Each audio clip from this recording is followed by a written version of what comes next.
Ganyan ilang years kayo na kapag nasagi na sa isip nyo na magpakasal, tapos yung tuloy-tuloy na yan. Gusto lang masawa mo ng anak, tas ayaw. Ay, wala. Talaga.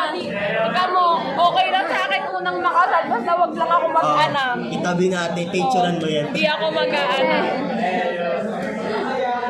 Picturean mo nga. Binibidyo ko na para sa YouTube channel. May ads na nga yung channel yun eh. May ads na. Subscribe nga ako. Ano pa? Huwag na May subscribe ba? Huwag na nga. Tagulang yun.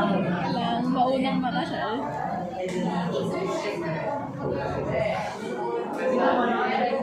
Parang nasulat mo siya. Mag-aanak, pero hindi na. Dito naman yan, dito.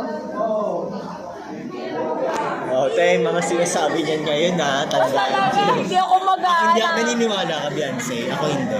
Hindi rin. Hindi rin. Parang ano lang, 1%. Ano nga, signature over printed name ah. Lagyan mo muna name mo bago signature. Lahat tayo. Oo, lahat tayo. Kung anong aano mo, like mag-aanak ka ba o hindi ako mag-aanak. Ako naman, hindi pa. Ako titikim pero hindi Pero, hindi pa din ngayon. Teka lang! Hindi pa din ngayon. Hindi mo dapat sasabihin hindi pa din eh. Dapat sure na. Ngayong 2025. Mula mong ilang taon ka pala. Hindi pa talaga ngayon taon. Wait lang, 2029.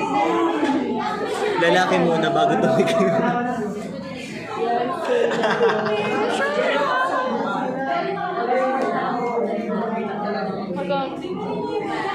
O si Shan na, si Shan. O si Shan. O si Shan. Next si Saita. Dapat pinabaon mo yan. Oo, baon natin.